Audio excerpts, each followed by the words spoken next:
साथियों, उम्मीद करता हूँ आप लोग बहुत अच्छे होंगे। जैसा कि आप जानते ही हैं, बिहार शिक्षक भर्ती प्रतियोगिता परीक्षा 2023 के लिए हम लोग तैयारी कर रहे हैं।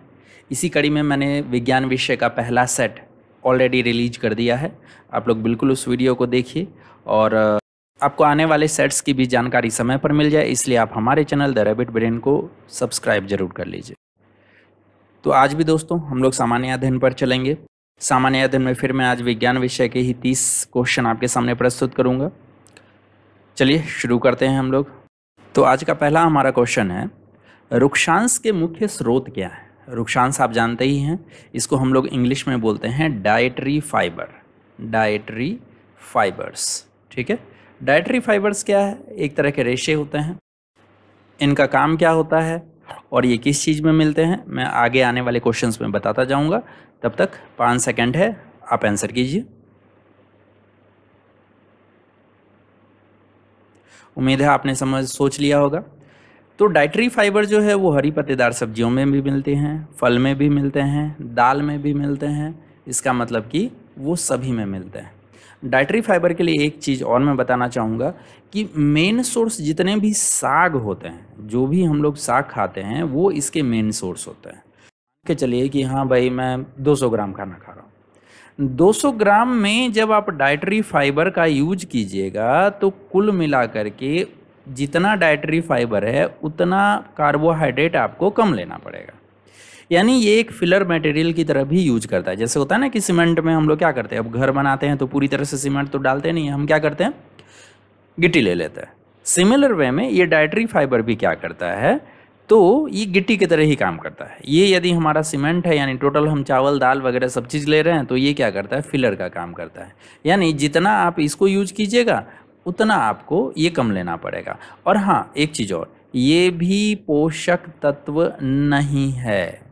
आपको याद होगा कल मैंने ये क्वेश्चन पूछा था कि निम्नलिखित में से कौन सा पोषक तत्व नहीं है, तो मैंने बताया था कि जल पोषक तत्व नहीं है। सिमिलर वे में डाइटरी फाइबर्स भी पोषक तत्व नहीं है। याद रह जाएगा ये। बढ़े आगे। हमारा दूसरा क्वेश्चन है, मानव शरीर में रुक्षांश का मुख्य कार्य क्या है। अभी मैंने बताया रुक्षांश कहाँ कहाँ से अवेलेबल होता है, कहाँ कहाँ से मिलता है। अब बात आती है कि आखिर काम क्या करता है कि हमें इसकी जरूरत है भाई।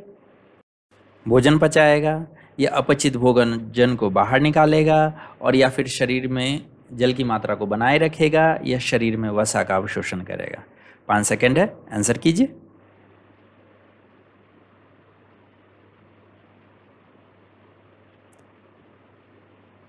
उम्मीद है आपने सही आंसर किया होगा। तो भोजन पचाना इसका काम बिल्कुल नहीं है, शरीर में जल की मात्रा को बनाए रखना इसका काम बिल्कुल नहीं है, और शरीर में वसा के अवशोषण की इसको ज़रूरत नहीं है क्योंकि उसके लिए पानी काफ़ी है। तो अब इसका काम क्या बचेगा कि अपचित भोजन, जो खाना पचा नहीं है, उसको ये क्या करता है, तो बाहर निकालने का काम करता है। ठीक है, इस वजह से ही, ताकि पेट साफ रहे, हमारा डाइजेशन सिस्टम सही से काम करे, डाइटरी फाइबर लेना आवश्यक होता है। ठीक है, हमारा तीसरा क्वेश्चन है कि प्रोटीन की कमी से मानव शरीर पर पड़ने वाला प्रभाव है। मैंने बताया था ये भी क्या होते हैं, तो ये एक पोषक तत्व है। प्रोटीन क्या होता है, एक पोषक तत्व है। तो हमको बताना है कि यदि प्रोटीन की शरीर में कमी हो जाए तो शरीर में क्या फ़र्क पड़ेगा।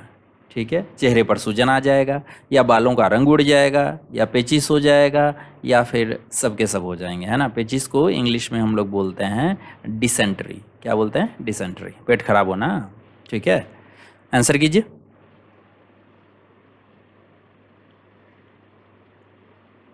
उम्मीद है आपने आंसर सोच लिया होगा।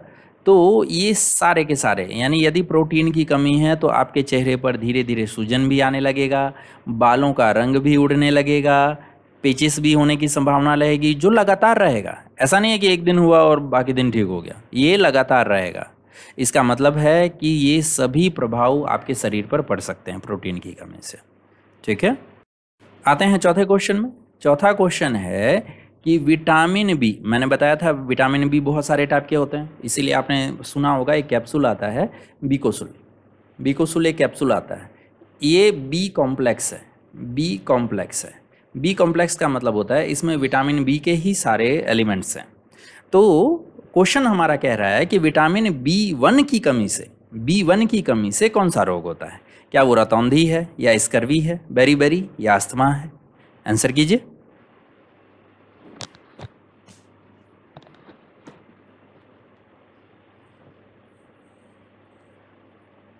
उम्मीद है आपने सही आंसर किया होगा। चलिए देखते हैं हम लोग। रतौंधी मैंने आपको बताया था विटामिन ए की कमी से होता है, ये विटामिन ए की कमी से होता है, तो ये होगा नहीं।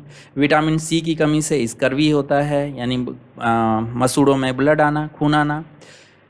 अस्थमा, अस्थमा इसकी वजह से होते नहीं है, तो इसका सही आंसर क्या हो जाएगा? बेरीबेरी। इसका सही आंसर क्या हो जाएगा? बेरीबेरी। बेरीबेरी एक कंडीशन है, एक रिकेट्स की तरह ही होता है, जिसमें उंगलियां जो है ना वो टेढ़ी हो जाती हैं, पतली हो जाती हैं और टेढ़ी हो जाती हैं, ठीक है? तो इसको हम लोग बोलते हैं बेरीबेरी। तो इसका आंसर हो जाएगा बेरीबेरी। पांचवा क्वेश्चन है हमारा कि यदि शरीर में आयोडीन कम हो जाए, इसका एडवर्टीजमेंट भी टीवी में आता था, आपने बहुत बार देखा होगा, है ना? तो आपको ये बताना है कि आयोडीन की कमी यदि हमारे शरीर में हो जाए तो कौन सा रोग इसकी वजह से होता है? क्या वो स्कर्वी है, क्या अरक्तता है, रिकेट्स है, घेंगा है? 5 सेकेंड है, आंसर कीजिए।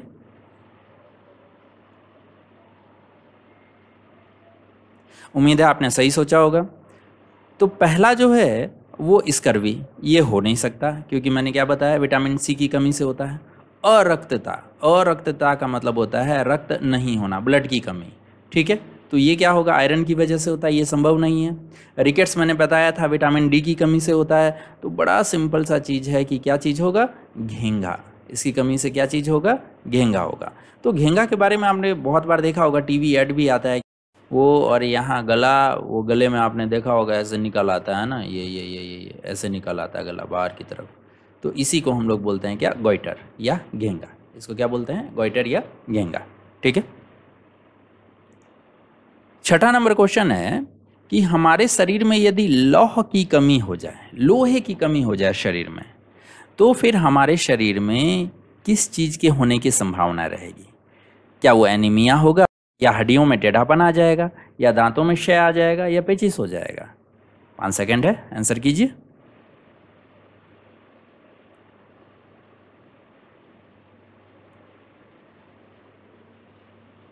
उम्मीद है आपने सही आंसर चुना होगा। तो आयरन की कमी से हमारे शरीर में होता है एनीमिया। क्या होता है? एनीमिया, अरक्तता। इसी बीमारी को हम लोग बोलते हैं अरक्तता, ठीक है? अरक्तता। तो एनीमिया हो सकता है। हड्डियों में टेढ़ापन आपको पता ही है, विटामिन बी की कमी से होगा, B1 की कमी से। दांतों में क्षय यानी कि स्कर्वी रोग विटामिन सी की कमी से होता है। पेचिस प्रोटीन की कमी से मेनली होते हैं। तो इस वजह से ये आंसर होगा इसका रक्तता या एनीमिया। क्लियर है? हमारा सातवां क्वेश्चन है कि नीचे कुछ गैसेस दी हुई है, कुछ गैसेस दी हुई हैं, आपको बताना है कि इनमें से कौन सी गैस जल में विलय नहीं होती है, जल में घुलती नहीं है? क्या वो ऑक्सीजन है, कार्बन डाइऑक्साइड गैस है, मीथेन, या अमोनिया? आंसर कीजिए, 5 सेकेंड है।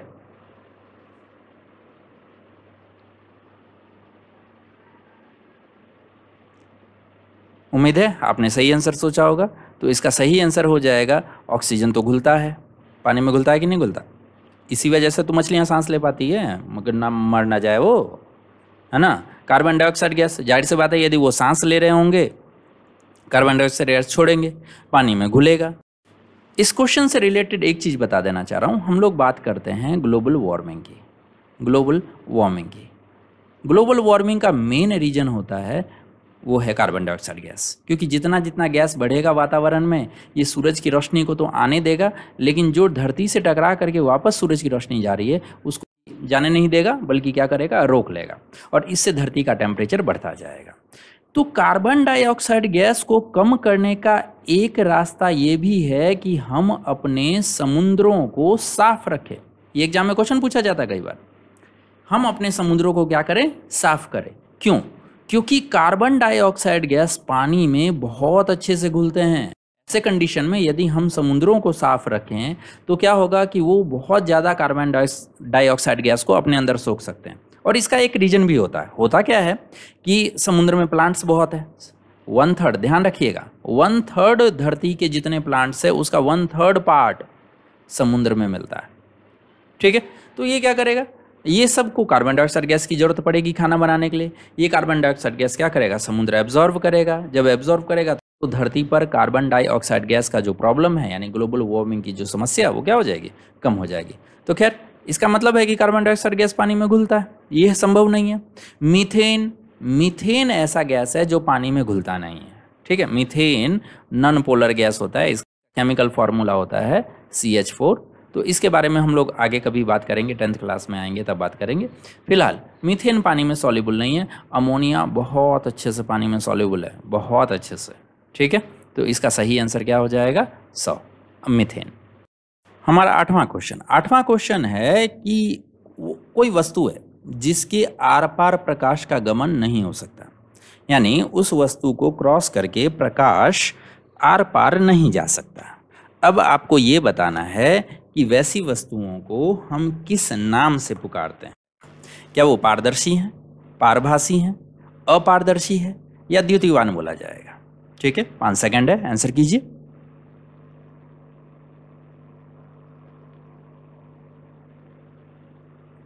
उम्मीद है आपने सही आंसर किया होगा। तो इसका सही आंसर क्या हो जाएगा, यदि मैं बात करूं पारदर्शी की, तो पारदर्शी का मतलब होता है कि जिसके आर पार लाइट जा सके, है ना। पारदर्शी, पार देखना, तो लाइट आर पार जा पाएगा तभी देख पाएगा, तो ये तो संभव नहीं है।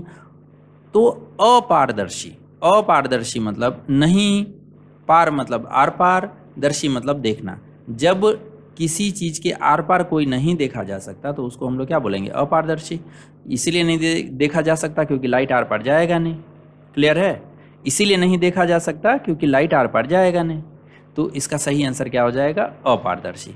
पारभासी नहीं होगा, पारभासी का मतलब है कि कुछ अमाउंट में लाइट अंदर जा रहा है, ठीक है। द्युतिवान, द्युतिवान का मतलब होता है जो चमकदार, जो क्या हो, चमकदार, ठीक है। प्रश्न संख्या 9 है कि पेड़ पौधे, देखिए एक बात बताते हैं कि जब भी कोई पौधे को गमले में लगा लेना और घर पर एक्सपेरिमेंट कर सकते हो, इसके चारों ओर क्या करना, एक पॉलिथीन बांध देना। पॉलिथीन बांधोगे तो देखोगे क्या कि इस पॉलिथीन, आधे घंटे के करीब में टाइम लगेगा, पॉलिथीन के चारों ओर ना पानी की बूंदें जमा हो गई। प्रॉब्लम ये है कि ये पानी की बूंदें आएगी कहाँ से, तो जाहिर सी बात है पत्तियों ने पानी छोड़ा होगा, तभी अंदर वाष्प बना होगा और ये वाष्प जम करके क्या हो गया होगा, बूंदों में बदल गया होगा। तो ये जो पत्तियां पानी छोड़ रही है, नेचर में रिलीज कर रही है, इस प्रोसेस को क्या बोलते हैं, है ना। वाष्प छोड़ने की प्रक्रिया को क्या बोलते हैं। क्या वो प्रकाश संश्लेषण है या क्रेब्स चक्र है, और या फिर वाष्पोत्सर्जन है या साइमन चक्र है, ठीक है। 5 सेकंड है, आंसर कीजिए।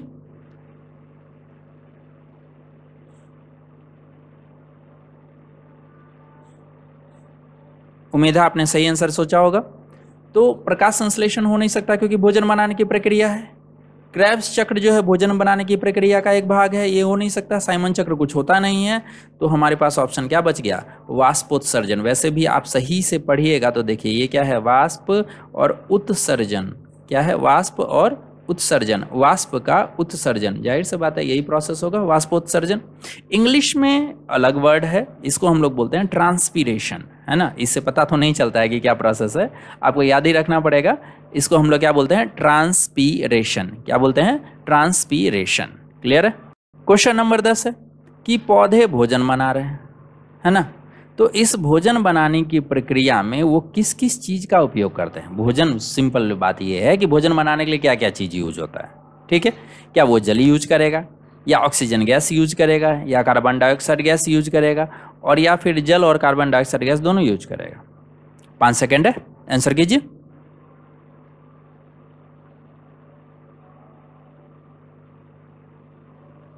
उम्मीद है आपने सही आंसर सोचा होगा। तो जानते ही हैं हम लोगों का जो फॉर्मूला होता है फोटोसिंथेसिस का, वो क्या होता है, पानी, और पानी में हम लोगों ने क्या मिला है, कार्बन डाइऑक्साइड गैस, और ये बना क्या चीज़, ग्लूकोज, C6H12O6, यही होता है। तो यहाँ पर क्या है, ये 6 हो गया और ये क्या हो गया, 6 हो गया, क्लियर है। तो कुल मिलाकर के 2 ही चीज़ का इसने यूज किया है मटेरियल में। मैं फिर बोल रहा हूँ, मटेरियल में इसने 2 ही चीज़ का यूज किया है, एक तो वाटर का, एक कार्बन डाइऑक्साइड गैस का। तो इसका सही आंसर क्या चीज़ हो जाएगा, बोथ अ और ब करेक्ट है, क्लियर है। इसके अलावा भी 2 चीज़ों का यूज करता है, एक यूज करता है सनलाइट। समझने के लिए याद रखिएगा कि आप भी घर में जब खाना बनाते हैं तो किस चीज़ की ज़रूरत पड़ती है, हीट की। पेड़ पौधों को हीट कहाँ से मिलेगा? सनलाइट से मिलेगा। कहाँ से मिलेगा? सनलाइट से।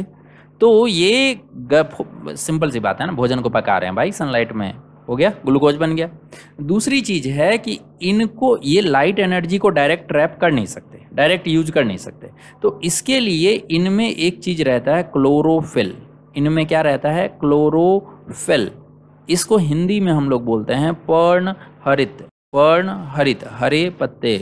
क्लोरोफिल क्या करेगा? सनलाइट को एब्जॉर्ब कर लेगा, सनलाइट की एनर्जी को क्या करेगा? एब्जॉर्ब कर लेगा, और वो इन दोनों को गर्मी देगा। गर्मी देगा तो ये दोनों आपस में रिएक्शन करेंगे, और जब रिएक्शन करेंगे तो बदले में क्या बनाएंगे? ग्लूकोज बनाएंगे। ठीक है, ये प्रोडक्ट होता है। हाँ, एक, चलिए अगले क्वेश्चन में देखेंगे। हमारा 11वां क्वेश्चन है कि प्रकाश संश्लेषण प्रक्रिया में, हमारा 11वां क्वेश्चन है कि प्रकाश संश्लेषण प्रक्रिया में अवांछित उत्सर्जित पदार्थ क्या है? वो पदार्थ जो हमें चाहिए नहीं होता है, मतलब पौधे को नहीं चाहिए होता है, वो निकाल देता है बस। ठीक है, ये बाई प्रोडक्ट है। ऐसा कौन सा पदार्थ है? तो ऑक्सीजन या carbon monoxide, carbon dioxide gas या सल्फर डाइऑक्साइड गैस। 5 सेकेंड है, आंसर कीजिए।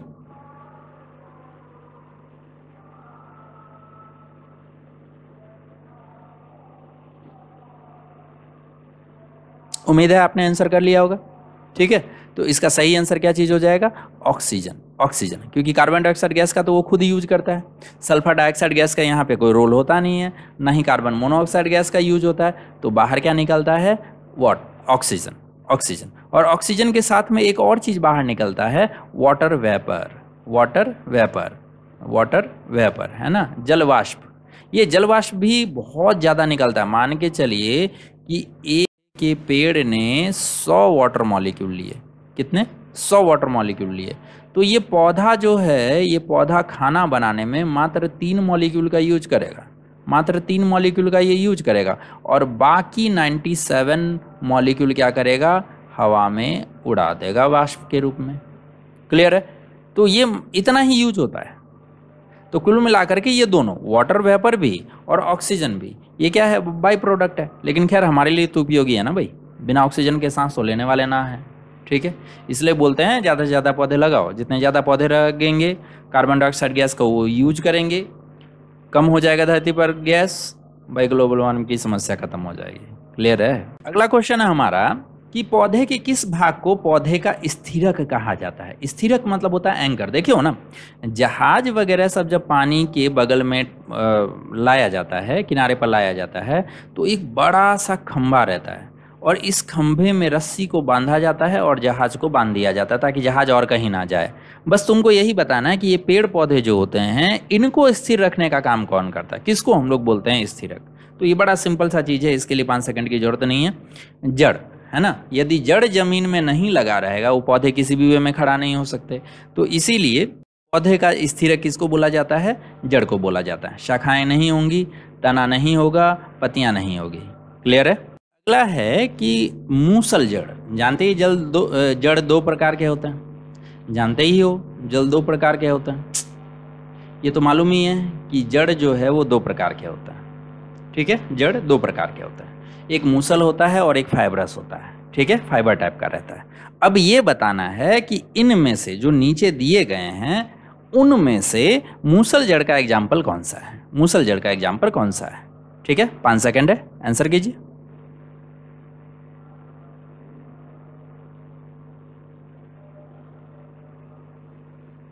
उम्मीद है आपने सही सोचा होगा। इसका सही आंसर है गाजर, शकरकंद भी है, मूली भी है। देखो, मूसल जड़ का मतलब होता है कि एक मेन जड़ रहेगा, एक मेन जड़ रहेगा, और उसी में से निकले हुए बाकी सेकेंडरी जड़ रहेंगे। गाजर भी ऐसा ही होता है, मूली भी ऐसा ही होता है, शकरकंद भी क्या है? ये शकरकंद भी क्या होता है? कुछ ऐसा ही होता है। इसमें भी एक मेन रूट होता है और बाकी सारे क्या हैं? छोटे छोटे रूट रहता है। क्लियर है? तो ये जो हो जाएगा, क्या हो जाएगा? ये मूसल जड़ का एग्जाम्पल हो जाएगा। एक होता है फाइब्रस जड़, जैसे गेहूं हो गया या चने का झाड़ हो गया। इनको देखोगे कि इनमें सारे के सारे एक ही जगह से बहुत सारे फाइबर टाइप के ये निकले रहते हैं। ठीक है, तो इनके फाइब्रस, इनको बोलते हैं हम फाइब्रस रूट्स। ठीक है, इनको बोला जाता है फाइब्रस रूट्स। ठीक है, इनके एग्जाम्पल क्या हो जाएंगे? गेहूं एक एग्जाम्पल है, चना एग्जाम्पल है, यानी चना क्या, इनफैक्ट जितने भी दाल है वो सारे इसके एग्जाम्पल है, सारे में यही होता है। क्लियर है। 14th नंबर क्वेश्चन पर आ जाते हैं। वर्ड है तंतु, जिसको फिलामेंट बोलते हैं, और परागकोश, जिसको एंथर बोलते हैं। बताना है कि ये किस वस्तु के भाग हैं, किस चीज में ये पाए जाते हैं। ठीक है, तो पत्तियां होंगी या शाखाएं, ये पुष्प या फिर जड़। आंसर कीजिए, 5 सेकंड है।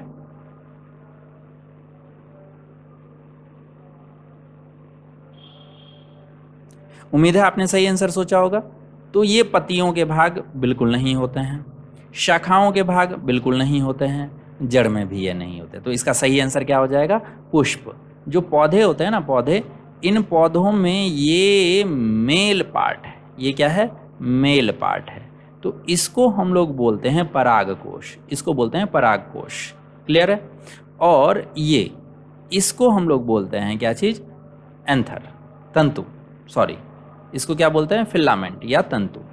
इसको क्या बोला जाएगा, फिलामेंट या तंतु, और इसको बोला जाएगा परागकोश और या फिर एंथर। क्लियर है। तो ये मेल पार्ट है, ये क्या है, मेल पार्ट है, मेल पार्ट। क्लियर है। क्वेश्चन नंबर 15 पे आ जाते हैं। 15 है कि वर्तिकाग्र, वर्तिका और अंडाशय, ये तीनों कहाँ पाए जाएंगे, किस चीज में पाए जाएंगे, पौधे के किस भाग में मिलेंगे। क्लियर है। तो क्या ये पुंकेसर में मिलेगा, और या बीजंड में मिलेगा, या स्त्री के सर में मिलेगा, या अंडाशय में मिलेगा। 5 सेकंड है, आंसर करो।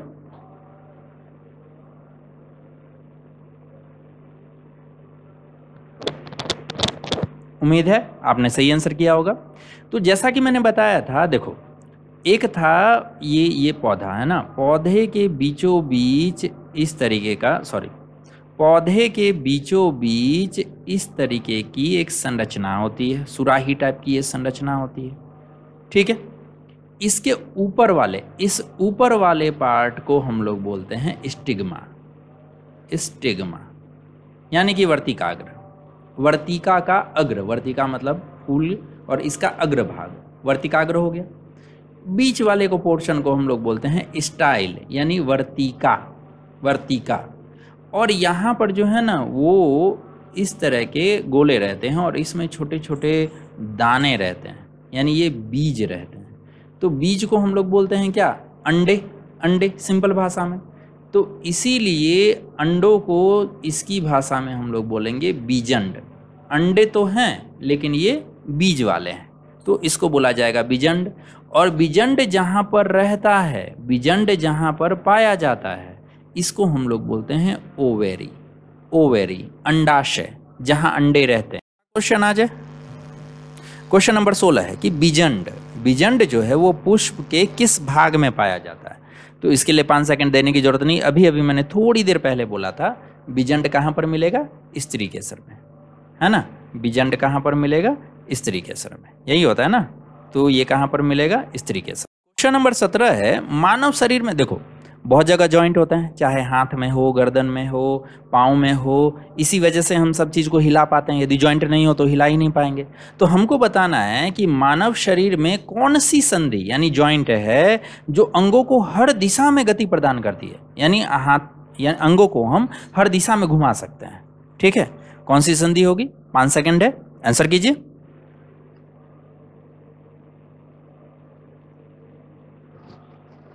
उम्मीद है आपने सही आंसर सोचा होगा। तो हर डायरेक्शन में घुमाने देता है कौन, कंदूक खल्ली का संधि, बॉल एंड सॉकेट जॉइंट। देखो बॉल एंड सॉकेट जॉइंट कैसा होता है, कुछ इस तरीके का। मान के चलो ये हमारा कंधा है, और कंधे में हमारा हाथ वाला पोर्शन ऐसे फंसा हुआ है, ऐसे, ये हाथ है हमारा। क्लियर है।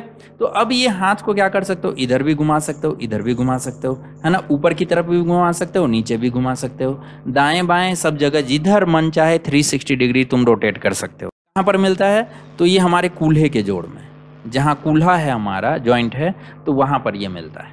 क्लियर है।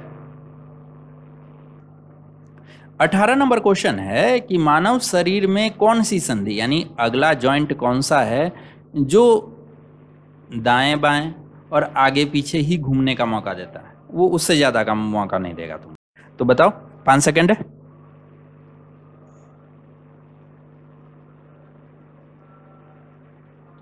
उम्मीद है सही आंसर सोचा होगा आपने। ये तो होगा नहीं, अभी अभी हम लोग देख लिए, क्योंकि ये बहुत ज़्यादा मूवमेंट प्रोवाइड करता है। अचल, अचल मतलब चल ही नहीं सकता, जो फिक्स्ड है, तो ये तो संभव नहीं है। तो हिंज होगा या धुराग्रह संधि होगा। तो इसका सही आंसर क्या हो जाएगा? ए नहीं होगा। इसका सही आंसर क्या होगा? धुराग्रह संधि। इसका सही आंसर क्या होगा? धुराग्रह संधि। इसको हम लोग कहाँ पर देख सकते हैं? इसको देख सकते हैं कि हमारा ये गर्दन है ना, ये हमारा गर्दन है, और यहाँ पर हमारा ये गर्दन मुंह जॉइंट है। तो इसको तुम या तो दाएं बाएं कर सकते हो या पीछे और नीचे की तरफ झुका सकते हो।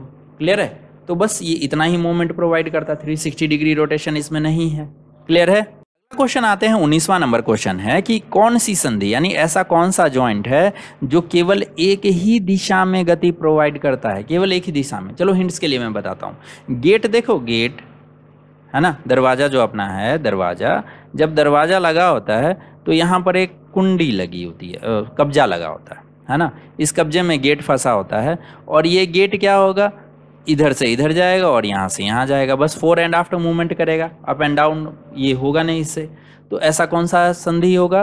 तो ये होगा हिंज संधि। कौन सा संधि होगा? हिंज संधि, क्योंकि ये तो 360 डिग्री से भी ज़्यादा रोटेशन देता है। ये सिंगल प्लेन में 360 डिग्री यानी हाँ घुमा संधि होगा नहीं, क्योंकि ये क्या है, अचल है, फिक्स्ड है। धुराग्रह मैंने बताया था, सिंगल प्लेन में क्या है, सिर को दाएं बाएं आगे पीछे घुमा सकते हो, ये संभव नहीं है। खलुका में क्या होता है, ये तो पूरी तरह से रोटेशन प्रोवाइड करता है, तो ये भी संभव नहीं है। तो आगे पीछे रोटेशन केवल कौन प्रोवाइड करेगा? हिंज संधि, हिंज संधि। क्लियर है? अगला क्वेश्चन है अपना 20 नंबर क्वेश्चन। 20 नंबर क्वेश्चन बोलता है कि हमारे शरीर के किस भाग में अचल संधि पाई जाती है। अब तो आखिरी संधि बच गया, अचल। अचल मतलब फिक्स्ड है। शरीर के किस भाग में ये मिलेगा? क्या वो ऊपरी जबड़ा और कपाल के बीच का रहेगा, सिर या धड़ का रहेगा, कोहनी का रहेगा, या घुटना का रहेगा? आंसर करो।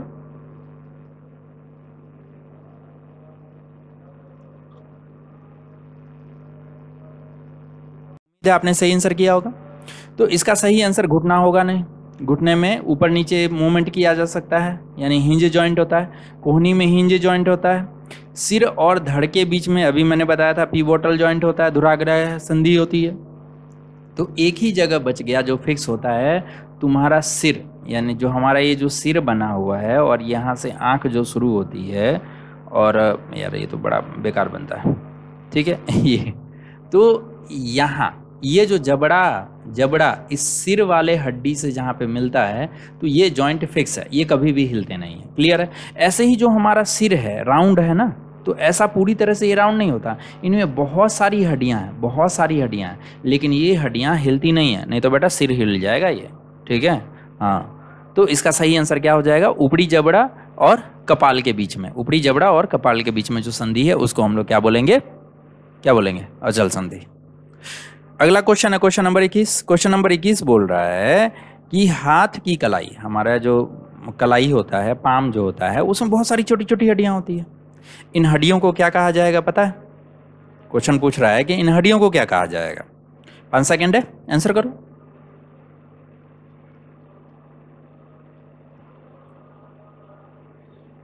उम्मीद है सही आंसर चुना होगा। तो इसको अस्थि नहीं बोलेंगे, इसको फीमर नहीं बोलेंगे क्योंकि फीमर जांघ की हड्डी होती है, पसली नहीं बोला जाएगा, सीने की हड्डी होती है, तो इसको बोला जाएगा क्या? कार्पेल। इसको क्या बोला जाएगा? कार्पल्स। ठीक है? कार्पेल। हाथ देखे हो ना भाई, हाथ उंगलियों में ही क्या होता है, 10 गो तो हड्डी होती है, 15-20 गो हड्डी होती है। ठीक है? तो ये जो छोटी छोटी हड्डियां होती हैं ना सब में, जिससे कि हाथ का मूवमेंट बहुत आसान हो जाता है, तो इन हड्डियों को ही हम लोग बोलते हैं क्या? कार्पलस। ठीक है? कार्पलस या फिर कार्पेल।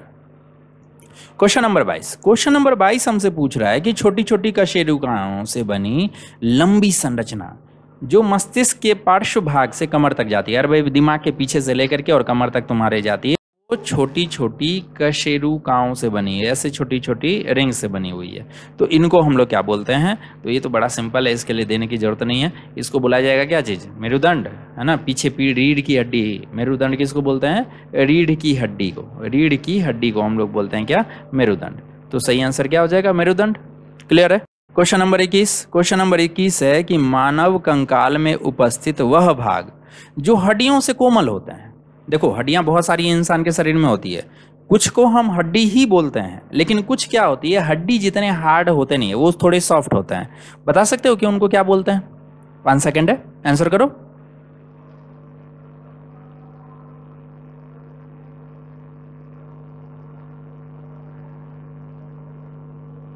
उम्मीद है सही आंसर सोचा होगा।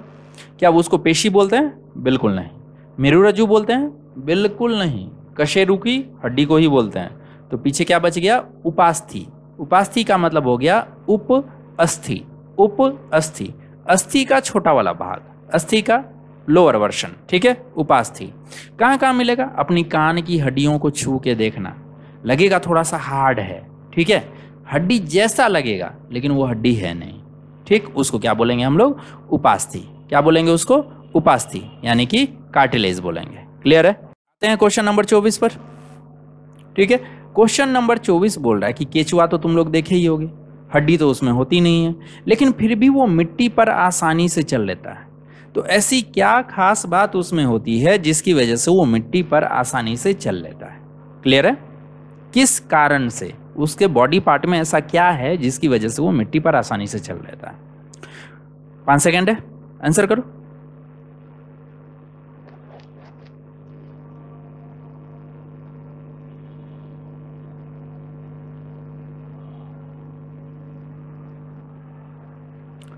तो इसका सही आंसर क्या हो जाएगा? इसका सही आंसर हो जाएगा, हिंदी में बोलते हैं इसको शोक। शोक क्या चीज है? जो केचुआ होगा ना, ये केचुआ है मान के चलो, तो इस केचुए का जो नीचे वाला पोर्शन है, यहाँ बहुत छोटे छोटे ऐसे बाल होते हैं, ऐसे बहुत छोटे छोटे से बाल होते हैं। ये बाल क्या हो जाएगा, मान के चलो ये यहाँ पे मिट्टी है, तो ये बाल क्या हो जाएगा, आगे वाले का मिट्टी में ग्रिप कर लेगा, तो ये अपने पीछे वाले भाग को क्या करेगा, खींचेगा। फिर ये वाला भाग क्या हो जाएगा, मिट्टी में ग्रिप कर लेगा, और फिर ये आगे वाला भाग क्या हो जाएगा, आगे चला जाएगा। इस तरह से इसको क्या है, मोशन मिलता है। श्लेष्मा होगा नहीं, श्लेष्मा किसको बोलते हैं? इसके शरीर पर देखे होगे ये हमेशा गीला रहता है, इसीलिए धूप में ये लोग नहीं निकलते हैं। तो ये गीलापन जो है ना, तो जिस लिसलिसे पदार्थ की वजह से उसको हम लोग बोलते हैं श्लेष्मा। उपास्थि यानी हड्डी तो होती नहीं है, पेशियां होती नहीं है, तो इसका सही आंसर क्या चीज हो जाएगा? शोक। शोक को हम लोग छोटे बालों को क्या बोलते हैं? ब्रिस्टल्स। क्या बोला जाता है? ब्रिस्टल्स। क्लियर है? देखो, पक्षी हवन में, अरे यार हवन नहीं है भाई, हवा है। पक्षी हवा में आसानी से उड़ जाते हैं, है ना भाई? कोई प्रॉब्लम है उसको ना? तो आसानी से जो उड़ जाते हैं, तो तुमको बताना है कि आखिर उनमें क्या चीज पाया जाता है, उनमें क्या खासियत होती है जिसकी वजह से वो आसानी से उड़ पाते हैं। तो इसका आंसर 5 सेकंड देने की जरूरत नहीं है, मैं ही दे देता हूं उसका। पहला तो क्या है कि उनकी जो हड्डियां रहेगी, हड्डी अंदर से खोखली होती है और इसमें भरा होता है हवा, और तुम जानते ही हो यदि किसी चीज में हवा भरा रहेगा तो वो क्या होगा, वजन उसका कम हो जाएगा, वजन कम हो जाएगा। तो एक तो हॉलो एयर फिल्ड रिब्स हो गए, है ना। दूसरा, अग्रपाद की अस्थियां। अग्रपाद का मतलब होता है आगे वाले पांव, आगे वाले पांव। उनकी जो हड्डियां होती है वो पंख के रूप में, देखो ध्यान रखना, डायनासोर जो थे ना, डायनासोर वो एग्जैक्टली पक्षी के वंशज थे।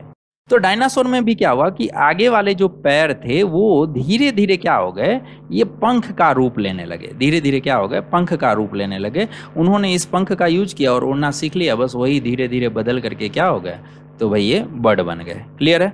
वक्ष की मजबूत पेशियां, देखो सीने पर, मान के चलो ये कबूतर ही है, तो कबूतर के सीने पर ये जो हड्डियां हैं यदि मजबूत नहीं होंगी तो ये पंख टिके हुए नहीं रहेंगे, पंख टिके हुए नहीं रहेंगे, ये लिम्ब टिका हुआ नहीं रहेगा।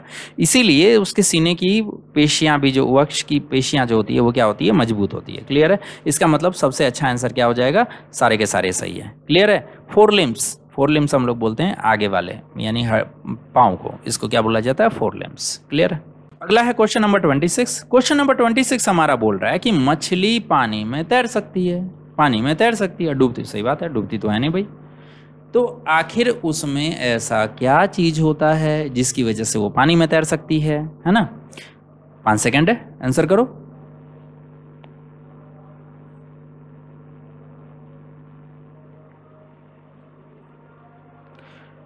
चलो, तो इसका सही आंसर होगा धारा रेखीय आकार। जैसा नाव का आकार होता है ना, ऐसे ही देखना कभी मछली का भी आकार ऐसा होता है कि यदि सामने से पानी आ रहा हो ना, तो ये पानी को चीर करके बाहर चला जाएगा, आगे बढ़ जाएगा। क्लियर है? तो एक तो हो गया इसका धारा रेखीय आकार, दूसरा हो गया पंख द्वारा संतुलन। देखे होगे ये जो मछलियां जितनी भी होंगी तो मछलियों के साइड में क्या होता है, यहाँ पे ये पंख निकले होते हैं, है ना, ये पंख निकले होते हैं। ये क्या करते हैं, इसको पानी में बैलेंस प्रोवाइड करते हैं। ठीक है, पानी में बैलेंस देते हैं। और ये जो पूंछ है, इस पूंछ का यूज क्या करेगी, झटका देगी, इधर झटका देगी तो ये किधर की तरफ जाएगा, इधर की तरफ। यदि पूंछ को उधर झटका देगी तो ये किधर आ जाएगा, इधर। यानी ये क्या करता है, दिशा में परिवर्तन कर सकता है पूंछ की सहायता से, है ना। तो इसका सही आंसर क्या हो जाएगा, उपरोक्त सभी। 10वां क्वेश्चन है कि ऊंट रेगिस्तान में रहने हेतु अनुकूल है। जानते ही हो ऊंट क्या है, रेगिस्तान का जहाज कहते हैं ऊंट को। तो हमको ये बताना है कि आखिर उनमें क्या करैक्टर होते हैं कि वो वहाँ पे रेगिस्तान में रह पाता है बाकी जानवरों की अपेक्षा बहुत आसानी से। ठीक है, ये तो बहुत सिंपल है, बहुत छोटे क्लासेस में ही हम लोग पढ़ते थे कि एक ऊंट का जो पैर होता है, देखी होगी कितना सा लंबा सा एक तो पैर होता है उसका, ऊपर से यहाँ जो खूड़ होते हैं वो क्या होते हैं, चौड़े होते हैं। तो चौड़े खूड़ होंगे तो क्या होंगे, रेत में वो धंसने वाले नहीं है, रेत में धंसेंगे नहीं। और लंबे पैर होंगे तो क्या होगा कि नीचे से जो गर्मी आ रही है, नीचे से जो हीट आ रहा है, उस गर्मी से भी वो बचा रहेगा। क्लियर है? तो लंबे पैर होते हैं और चौड़े खूड़ होते हैं। दूसरा, पसीना उसको बहुत कम आता है, पसीना लगभग ना के बराबर। तो पानी जो है वो पानी शरीर से बाहर निकलेगा ही नहीं, यानी बहुत कम पानी खर्च होगा। पेशाब भी करता है तो या तो करता ही बहुत कम है, और या फिर करता है तो गाढ़ा करता है। कैसा करता है, गाढ़ा करता है। जब गाढ़ा होगा तो इसका मतलब फिर पानी कम निकलेगा। शुष्क मल, मल यानी पॉटी जो इसका होता है, पॉटी, ये पॉटी होता है ड्राई। तो ड्राई रहेगा, इसका मतलब इसमें भी पानी नहीं निकल रहा है। तो कुल मिलाकर के इसका आंसर क्या हो जाएगा, उपरोक्त सभी। कि भाई के पैर लंबे होते हैं, चौड़े खुर होते हैं, कम पसीना निकलता है, मूत्र कम निकलता है, मल भी शुष्क होता है, तो पानी खर्च ही नहीं होता है, इसीलिए लंबे समय तक भाई जिंदा रह लेता है ये। क्लियर है? आते हैं क्वेश्चन नंबर 28 पर। क्वेश्चन नंबर 28 है कि जंतुओं में पाई जाने वाली कुछ विशेषता होती है और जिनके कारण वो किसी वातावरण में रह पाता है। जैसे ऊंट क्या हो गया, स्थल में रह लिया, वो भी मरुस्थल में। ठीक है, यदि पोलर बियर की बात करूं तो वो क्या रहेगा, वो बर्फ में रहेंगे। यदि मछली की बात करूं तो वो क्या रहेगा, पानी में रहेगा। इस तरह से हम लोग देख रहे हैं कि बहुत सारे अनेक एनिमल जानवर हैं जो अलग अलग वातावरण में रह पाते हैं, लेकिन उस वातावरण में रहने के लिए उनमें कुछ खासियत होती है। तुमको बताना है कि यदि इन सभी विशेषताओं को एक जगह पर लाया जाए तो इन विशेषताओं को हम लोग बोलते क्या हैं, किन विशेषताओं की वजह से वो एक माहौल में रह पाते। तो इन विशेषताओं को क्या बोला जाएगा, इन विशेषताओं को बोला जाएगा अनुकूलन। अनुकूल वो बन गए, अपने आप को उन्होंने अनुकूल बना लिया है ना, एडॉप्ट कर लिया, एडॉप्टेशन, एडॉप्ट कर लिया है कि हाँ नहीं मैं यहाँ पे रह सकता हूँ। क्लियर है?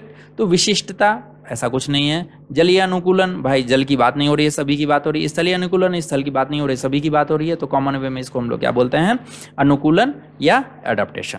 क्लियर है? Question number 29। क्वेश्चन नंबर 29 है कि भाई मरुस्थल में पौधे रह पाते हैं। बताओ, एक तो पानी नहीं मिलता है, जमीन के बहुत नीचे तक पानी मिलता है, फिर भी वहां पौधे जिंदा है। कैसे, क्या क्या अनुकूलन मिलता है, क्या क्या स्पेशल फीचर मिलता है उनमें।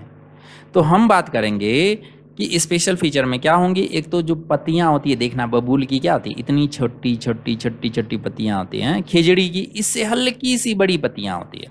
तो भाई जितनी छोटी पत्तियां होंगी तो इससे क्या होगा, पानी बाहर निकल ही नहीं पाएगा, ट्रांसपिरेशन होगा ही नहीं। अभी थोड़ी देर पहले पढ़े थे ना, वाष्पोत्सर्जन। तो भाई ये वाष्प निकालेगा कहाँ से, हैं, पत्तियां इतनी छोटी है, एरिया ही कम है। तो एक तो ये पत्तियां छोटी हो गई। दूसरा क्या होता है, जो भी पत्तियां होती है ना, ओक का पेड़ देखना, यहाँ भी बिहार झारखंड और बाकी हिस्सों में भी मिलता है। ओक के पेड़ के ऊपर क्या होता है, एक पाउडर जैसा लेयर चढ़ा होता है, जिससे क्या हो जाएंगे, तो इसके ऊपर वाले रोम छिद्र बंद हो जाएंगे। तो यहाँ से भाप निकलेगा ही नहीं, पानी वाष्प के रूप में निकलेगा ही नहीं, तो पानी बचा हुआ रहेगा।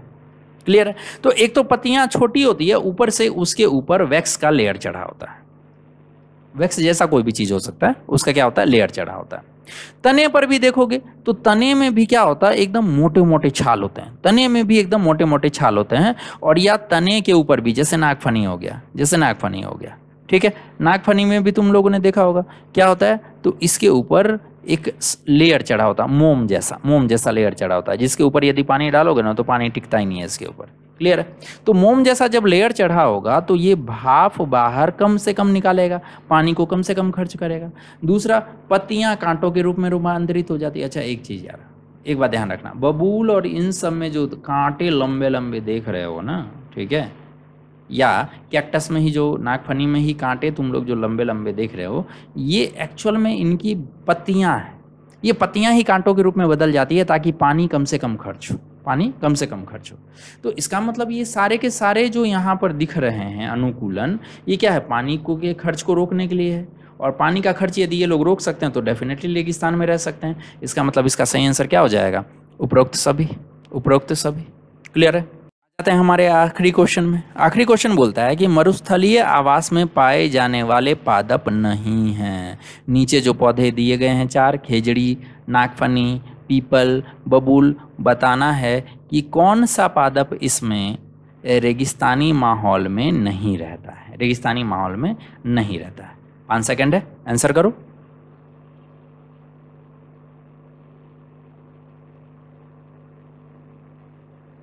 उम्मीद है सही आंसर किया होगा। तो इसका सही आंसर खेजड़ी, बिल्कुल नहीं, खेजड़ी वहीं पे मिलता है। नागफनी अभी अभी बताया रेगिस्तान में मिलता है। पीपल, पीपल के पत्ते चौड़े होते हैं, देखा ही होगा तुमने। तो इसका मतलब ये क्या करेगा, पानी बहुत ज़्यादा खर्च करेगा। जड़ें बहुत ज़्यादा होती है, इसको बहुत ज़्यादा पानी चाहिए, इसलिए जड़ एकदम दूर दूर तक फैला होता है। संभव नहीं है रेगिस्तान में ये करना। तो इसका सही आंसर क्या हो जाएगा, पीपल रेगिस्तान में पाया जाने वाला पौधा नहीं है। ठीक है, पीपल रेगिस्तान में पौधा पाया जाने वाला पौधा नहीं है।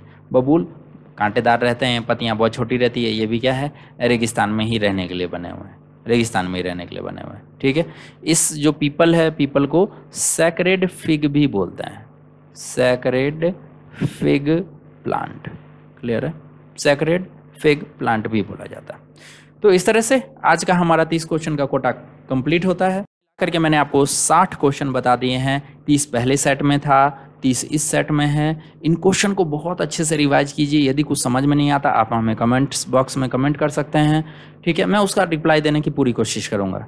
क्लियर है। इसी के साथ जाते जाते कहना चाहूँगा कि भाई हमारे चैनल द रैबिट ब्रेन को लाइक कर लो, शेयर कर दो दोस्तों के साथ में, और सब्सक्राइब तो बिल्कुल ही कर लो ताकि आने वाले नोटिफिकेशंस के बारे में आपको जानकारी मिलती रहे। Have a good day.